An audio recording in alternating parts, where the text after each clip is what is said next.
Hello, everyone, and welcome to OHDSI. It's a pleasure to say hello and have this opportunity to welcome newcomers.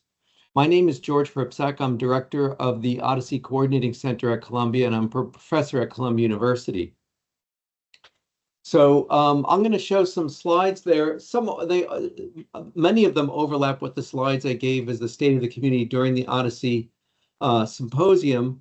But first of all, even if you were there, it's not bad to see things a second time for emphasis.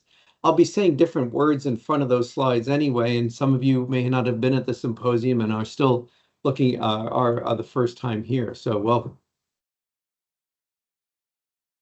Single and most important is OHDSI's mission. One of the things we did right, I think, early on in OHDSI is to come up with what are we trying to accomplish? It's not a technical goal, but this goal, which is to improve health by empowering a community to collaboratively generate the evidence that promotes better health decisions and better care. So we want to improve health, and we want to do it through our community. We do many things. We do vocabularies, databases, statistical algorithms, but they're not the goal. The goal is shown here. Often we have to make a lot of decisions in the course of working in OHDSI, and we come back to our mission statement when we're having to make a hard decision. Should we go one way or another way? What will most facilitate the community to improve health by generating evidence? OHDSI has values of innovation, reproducibility, community, collaboration, openness, and beneficence. And here's a little schematic about how OHDSI works. It's based on voluntary work. So there's the coordinating center, which runs the infrastructure and the website and things like that. But most of the work gets done in the community. And so on the right in orange, we see OHDSI collaborations doing things like data standards, methodologic research, tools. That is then applied to our OHDSI data network. So we have data partners around the world, and you'll be seeing the scope of that in a moment, each of whom take their local data, convert it to the OHDSI OMOP common data model, and retain it locally. When we generate evidence, we carry out a network study. We basically effectively send the study to you in the form of a R package. You run it locally and send the answer back. And then we collaboratively generate an interpretation of that evidence that then gets disseminated. And our papers tend to have many authors. It's like the physics CERN environment where there's many authors contributing to each publication that we do. Here's a slide about the scope of our collaboration. 4,000 collaborators as measured in our Teams environment. How many are members of the OHDSI Teams environment from 83 countries, 21 time zones, almost all of them, and 6 continents. In order to facilitate this work for those members in areas where we're just reaching out to, we use our regional chapters, and in Europe, our national nodes to pull people in. And those chapters are run by people, and we thank the leaders of those chapters shown here on this slide for pulling people in and bringing OHDSI along as it moves around the world. I mentioned the work that we do on OHDSI, and that's done by the community, broken up into these work groups. Those work groups are led by OHDSI volunteers. Again, their faces shown on this slide, and we thank them for all their work. And Craig will be going through this a little bit more after I'm finished, but basically you join one or more work groups and then pitch in there to push the OHDSI mission forward. Anything from a low-level infrastructure, it might be computing, or it may be more clinical on generating evidence. It may be more policy, working with industry and so on. And new work groups arise over time. So if you feel there's a lack, you can work through the process to create a new work group, and we can push that forward. I mentioned our OHDSI Common Data Model. It's shown here in this ER diagram, which is one of the most used data models in the world. In fact, is the most used data model in the world, to be more explicit, for clinical care.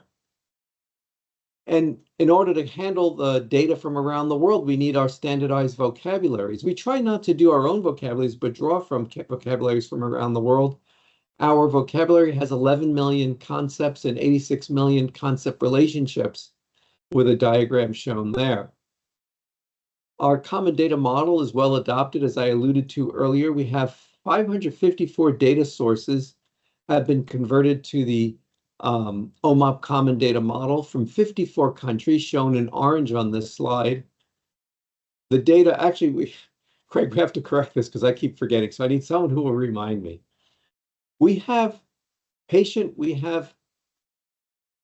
the patient records of 974 million unique patients have been converted to the OMOP common data model. So that's 12% of the world's population.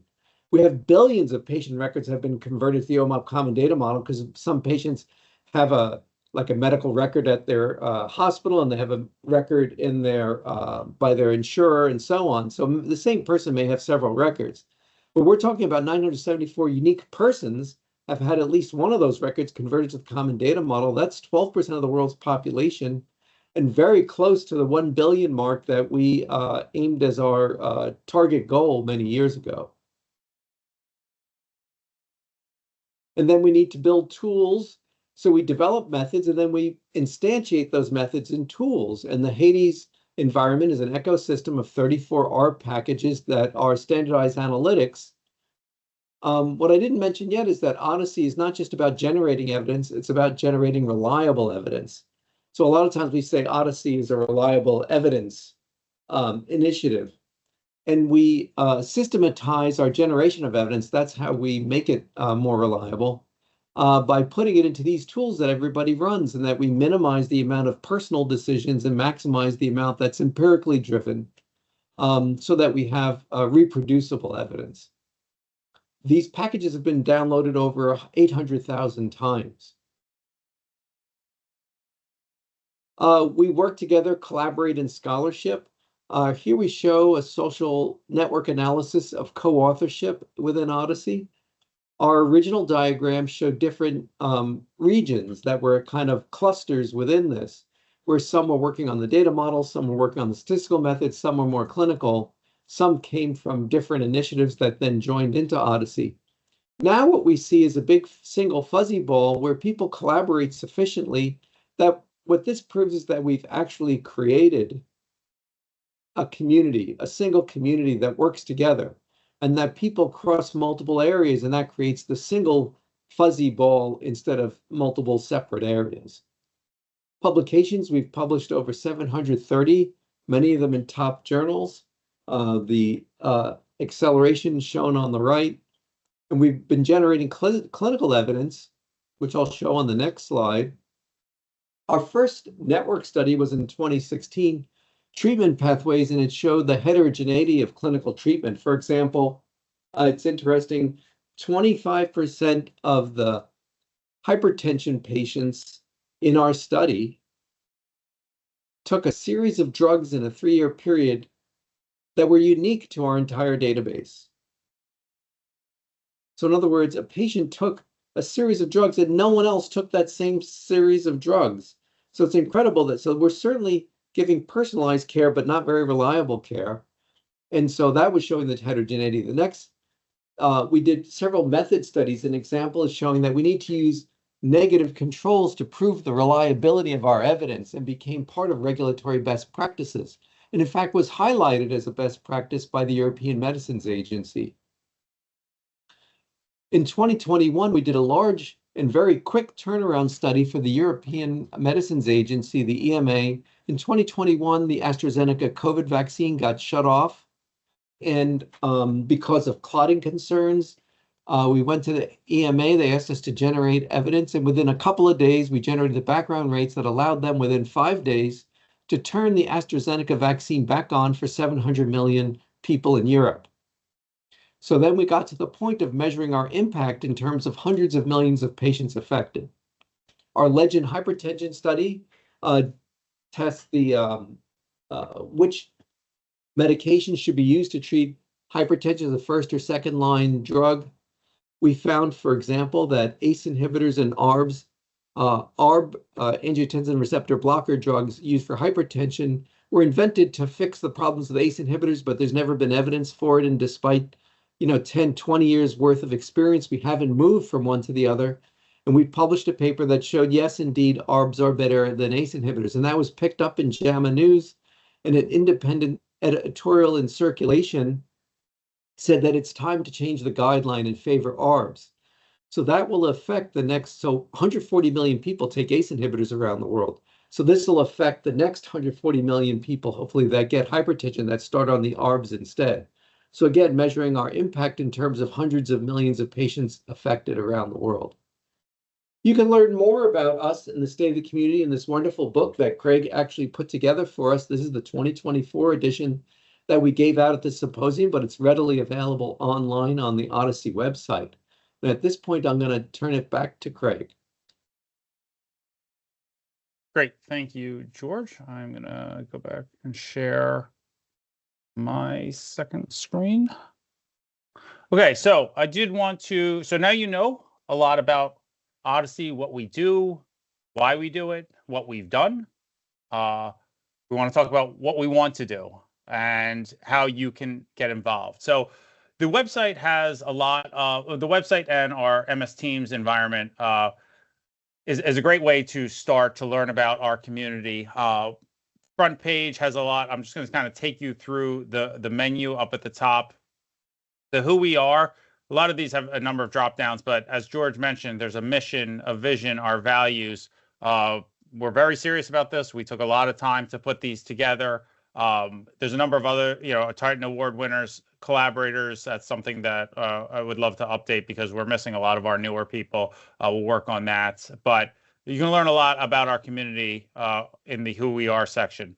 Our updates and news, we have a number of our collaborator spotlights, our news updates, papers, features, a number of things that we want to highlight, as well as our collaborator spotlights. We try to do these once a month and have Q&As with different members of our community to highlight not only who they are and about a little bit about their journey, but also the type of work that they're doing to really highlight the breadth of work that is happening in our community. Standards really focuses on the OMOP Common Data Model, so you can learn a lot about the OMOP CDM, standardized vocabularies, the Themis repository, which was a big effort in our community this year during part of the April Olympians. Obviously, open source development is a big factor in our community. We have a page focused on software tools and a number of the open source tutorials that we have been that we've hosted on these calls. In Hades, you can really get to all of the different. Hades is our main package of tools, our health analytics, data to evidence suite. So a number of the different tools that you can use in the community can be found right there. So you can access that from the main page. We have a page that's focused on network studies that are going on, that have been finalized. So you can kind of see what's happening in the community. And if you're interested in joining any of the studies, people that you can reach out to when it started, all of that information. There's also a document on authorship guidelines that is our community's standard. Our forums are a really important page, so I do want to highlight this. This goes back, from the beginning and is really a great place to. OHDSI is an open, transparent community, so we try to keep everything out in the public domain. Questions that maybe somebody else asked that maybe you were thinking about and didn't know either how to ask or who to ask. This is a great place to post your questions, get answers. We have sections for implementers, developers, researchers, etc., as well as a general section. So this is really a great way to communicate throughout the community. There's a number of different educational tools, including the Book of OHDSI that was featured on a community call last month. But this has been 5 years old now. Amazing that we showcased it at the 2019 Global Symposium. But you can see the different chapters and everything you can learn. This remains a really useful educational tool that I continue to hear about from people in our community. But there's also the Eden Academy, which you can learn about in the book, a number of tutorials, our YouTube, which I'll get to later. There's a section on being, if you're new to Odyssey, joining the forum, how you can introduce yourself. The page on workgroup calls. These community calls are a great way to continue to learn about what is going on in our community. And then I would take you to the community calls drop down right here. Our community calls are updated, are recorded each week, the main presentation. And you can see, I mean, we host them every Tuesday. There's different formats, different topics. I mean, they're really great updates, really great ways to learn what's going on in the community. Sometimes we focus on network studies. Sometimes it's a different research that's taken place. I would suggest checking this page out, seeing what we've talked about over the past year, past 3 years. You can find calls dating back to 2021 here as well. There's also the meeting link. This goes out each Friday. It should go out to everybody. It's updated typically each Friday, so you know what's coming up the next week. If you don't have it in your team's environments, you don't get this update. This is always a way that you can join our calls. Our past events, we host a lot of events. Obviously, for a couple of years, there was a lot of virtual. There's still some virtual events like our annual DevCon, but you can find all of the different events, homepages here under the past events. It would take you back to about 2021, and then you can find anything from like 2019 and beyond here. But as you can see, just look at 2024, our first ever India Symposium, our Europe Symposium, tutorials in Thailand and Japan, DevCon, Phenotype February. We hosted a lot of different events this year, and the materials, we try to make all of the materials available to you to learn and see what's been going on. So you can find out anything that's happened over the kind of all of our events here under the past events dropdown. We have, as George mentioned, work groups, such a huge part of the Odyssey community. There's a lot of times I hear people who are not, you know, Odyssey is a really big community, but there are small little work groups, some big work groups, but there's a number of work groups where you can find a home for your talents or your passion, or where you can just go to learn about something that you want to know a little bit more about. So I'm going to take you to our work groups page. You can see all of the different work groups that we have. We list the work group leads. Our OKRs, or our objectives and key results for the year, are always listed. And then a video that kind of highlights where the work group is, highlights its mission, what its recent key results are, and what it's looking for going forward. So this is a great page to really learn about what is going on in the community and how you can get involved. There's two forms in here under this dropdown that are really useful for new people. So one is joining our Teams environments. We do a lot in Microsoft Teams. It's not just this community call. Work group meetings are typically held in Teams. I'll show you that in a second. File sharing, asynchronous chat. You really want to be inside our Teams environments. And then to join the different work groups, there's a really brief form to fill out. You can join as few or as many work groups as you'd like. This is all the form is. Fill this out, and then Elise, who's our very deserving Titan Award winner for community support, kind of moves you into the different Teams environments so that you have an opportunity to join the meetings, file sharing, all of that. We have a work group call schedule that highlights when the next meeting is for each respective work group. This is a fantastic resource that you can use, also a meeting link directly to it if it is not in your team's calendar. Andrew put together a fantastic work group tips using Odyssey work groups to get things done. Highlights the different kind of types of work groups that we have, some best practices, how work groups can kind of work together to accomplish things. So I would suggest checking this out, giving this a read. I think it can be really useful. As George mentioned, our annual report is here. This has everything in the book that was given out. Really good if you want to just check it out, screenshot anything for your own presentations. Please feel free to use this however you'd like, if you don't already have the book or if you just kind of want an online one. Current Odyssey events. We do it this week in Odyssey, which really kind of highlights kind of what's been happening most recently. Typically, it comes from updates from this showcase. Marty Alvarez puts together a fantastic set of weekly funding opportunities that you can find here. There's also collaboration opportunities, calls for paper. So a lot of different options that you can check out. But I hear a lot about how can we be funded, what opportunities are there. So that is under the current OHDSI events. A support and sponsorship page. The Columbia Department of Biomedical Informatics is the coordinating center for OHDSI. You can see a lot of what Columbia does. It costs about $1 million a year to do. There's a lot of volunteer work that happens in OHDSI, but obviously there's a lot of money that needs to go out to empower the community to do what we do. So if you want to get involved in that, you can reach out to sponsorship@ohdsi.org. But check out this page to kind of get a sense of what Columbia is doing. We are also leading the CBER Best seminar series. This is a monthly seminar series. I'm going to have an update on our next one in November next week.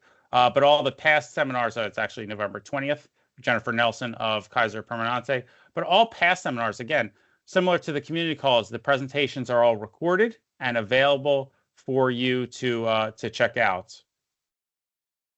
Global Symposium.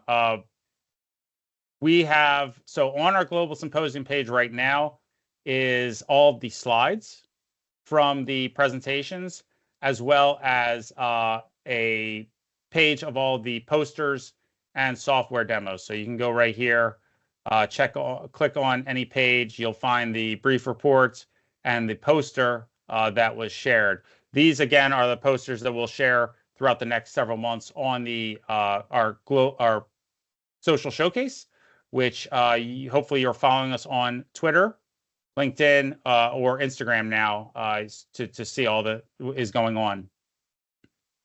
Our APAC Symposium page, as I mentioned before, highlights all of the agenda for the first few days of the symposium, also links to registration. Let me go back to the Global Symposium. So we will have video of all of the presentations that were done during the events. I'm hoping by the end of this week, beginning of next week. So the tutorials that were done on Tuesday and all of the presentations on Wednesday, we will have the video. We will post them. They will be on this page, and they will also be on our YouTube page. The YouTube page has a ton. These community calls, tutorials, symposiums. This year, past years, a lot of learning can be done on our YouTube page. Paul Nagy had done a great, was able to look at the data on the number of people who are visiting our YouTube page, and it's really exciting. The amount of subscribers, the amount of people checking out our tutorials, our presentations on community calls. So please do check out the YouTube page to learn a lot about what's happening in our community. The OHDSI GitHub, as I mentioned, our Twitter, LinkedIn links, and then newsletters we send out each month. There is a subscribe button right here if you don't already get it. You can also go back to any of our recent newsletters. They'll highlight all the publications that came out that month, presentations that were done, and obviously any of the updates that take place over that month. So there really is a lot on the OHDSI website that can kind of give you a sense of what is happening in our community. But obviously, another one of the best ways is just to talk to people, to hear from people, to be part of work groups, to join tutorials. And that's really what I want to spend the last 20 minutes, so I'm actually going to stop sharing, of today's session to just hear about what is happening around OHDSI. And I want to use the Global Symposium as a backdrop to really give people a sense of where our community is. So as I mentioned before, on Tuesday, we had 5 tutorials, one that was an introduction to OHDSI, and 4 that were more focused sessions. There's a better word than focused, but I can't think of it right now. And then Wednesday, we had Thursday, we had a day full of work groups. I was really excited to see how full the hotel was, even Thursday. Last year, felt like people were starting to leave the last day. That did not happen this year. Our work groups were full. So I'm going to ask, is anybody who was part of a work group session, just kind of wants to talk about a work group or a tutorial, wants to talk about what was discussed, what was accomplished, what you're looking for moving forward from your work groups. We have about 20 minutes. I'd just love to kind of hear about everything that is happening around our community. So if you want to just use the hand raise function, I'll just call on people as we go. I already have a volunteer. So Andrew, do you want to just start off?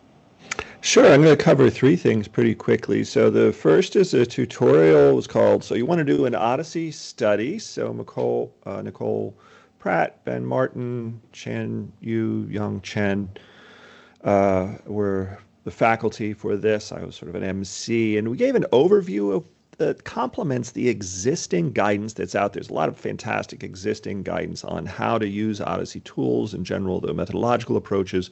This had a slightly more practical focus on what's actually like to come up with an idea, come to the community, try and get the study done, and covered best practices for the question formulation and study design, the practical context of studies, including things like getting your IRB approval locally if that's needed, those sorts of practical issues, ensuring the impact of your study, how to do data synthesis in ways that are really maximizing the value of what each site contributes. All of those things were gone into with the understanding of what the best practices are. But we also covered things we're not sure about what the best practices are. It's an evolving approach to conduct these studies. We had a discussion amongst us on the panel about things that go well and what motivates the studies and motivates our continued involvement, and things that we might improve on. And the last part of the tutorial was an engaged conversation around areas we might improve using some of the same infrastructure that Craig just went over, our work groups, our communication channels. How do we leverage what's already, well-worn paths in the community to make progress on some of the things we identified as potential areas of improvement? And a group volunteered to work on that. There was some prioritization. It didn't necessarily reach a final conclusion, but we're going to be following up those folks. So I think I thought it went really well, but we are eager for your feedback. Look for that recording on YouTube after Craig uploads it. Please do reply to the feedback, and so we can improve our next iteration of that. The GIS work group held a workshop that demoed, and this include Robert Miller, Tim Norris, Jim Fong, Polina Tolapova, Jared Hoteling, lots of other work by people who couldn't be there, Kyle Zolovenicek, Jay Greenfield, others. And we covered sort of soup to nuts. How do you take geospatial data, use the infrastructure that's been built out by the group to configure it for an extension of the OMOP CDM that's explicitly for external exposures, things people are exposed to outside of the clinic, but use it in a way that's identical to the way that the clinical data are used. So you can do prediction studies, characterization studies, comparative effectiveness studies, and so on. It included not only that extension to the schema of the CDM as an optional extension, but the new vocabulary that Polina Tolapova has developed and released that we're using in various use cases that covers not only the kinds of concepts for things that you need to do GIS stuff, things, shape files, polygons, lines, and so on that are about the geometric, relationships and entities that you're relating to the clinical data, but also an exposome vocabulary that builds a lot on the T3DB database. It's got a lot of information on the targets and toxin effects and toxin thresholds and so forth for different toxicants people encounter in the environment. There's a really fabulous representation of that in OMOP compatible form that Pauline has released, as well as one on social determinants of health. That builds on a fantastic social determinants of health ontology that Yifeng Dang, Kui Tao, Hongfang Liu's group, Ha Su's group at Mayo, UT, and Yale have developed. But Paulina has just done an amazing amount of work defining all those relationships, classifications, and so forth. And it covered the geocoding approaches for privacy-preserving geocoding, how to work with catalogs of geospatial data, and we put it all together in a demonstration of the impact of particulate matter, PM2.5, measured in the atmosphere in real data, as linked to our synthetic Tufts data set, as if people came from around the world, and how that played out in a PLP model, patient level prediction package, the OHDSI has. And all of the code, all of everything for that is available. The synthetic data is available. The YouTube recording of that will be available shortly. And then the psychiatry group also met. Dima Dimschitz, Callum Harding, Pauline Topova. I met, welcome newcomers, reviewed the current state and progress towards the goals that we have in that group, which are primarily about surveying who has some of the data that we've, Dima and Paulina in particular, have expanded the OMOP vocabulary for. So neuropsychiatric scale scores, which give much more granular phenotypic information about mental health problems. Who has that in the community? That's going to be followed by another study of, which patients are getting that kind of data in which settings, and will lead to a comparative effectiveness study for lithium on mood components of bipolar, where we think there's pretty significant geographic variation in who uses lithium for that. And we should really be able to highlight that when we get this more granular psychiatric information. We also registered interest from the FDA in questions around agranulocytosis, from clozapine, other issues.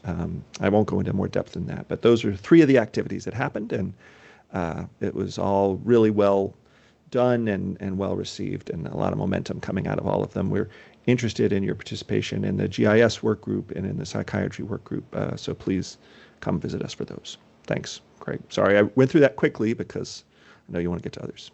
No, that's great. Thank you so much, Andrew. And as you mentioned, so we did not record obviously each work group session, but if you recorded something, a demo or your meeting you wanted included, just reach out to me. We'll get it on the YouTube.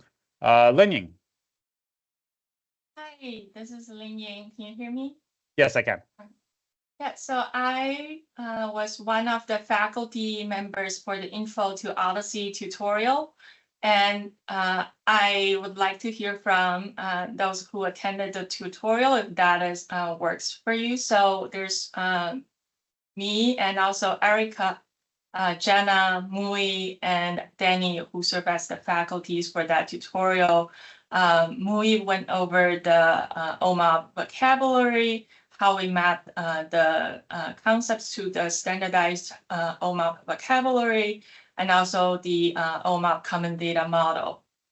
I went over the methodological research behind the 3 pillars of Odyssey, meaning the characterization studies, population level effect estimation, and also patient level prediction. I introduced the methods, propensity score, and the various diagnostics that we use across all studies to assess the reliability of real-world evidence. Then Jenna, she went through the open source analytics and did interactive sessions about how to use Atlas to create cohorts, and also how to run some of the Odyssey Hades packages to get like cohort counts and some visualization of the patient cohorts. And then he went over some legend studies, hypertension, and maybe some other studies to highlight the how well the real-world evidence that we generate in Odyssey compared to other to RCTs, and to further emphasize how to reliably generate real-world evidence. One thing that I found very interesting, I want to highlight, is that when I was preparing for my section for that tutorial, I decided to highlight all the diagnostics that we do in Odyssey. It was then I didn't really quite, we communicate within the faculties for that tutorial, but I didn't really talk outside of that group. And I thought it actually went very well with Patrick's closing remarks, the interactive exercise that we did at the closing session.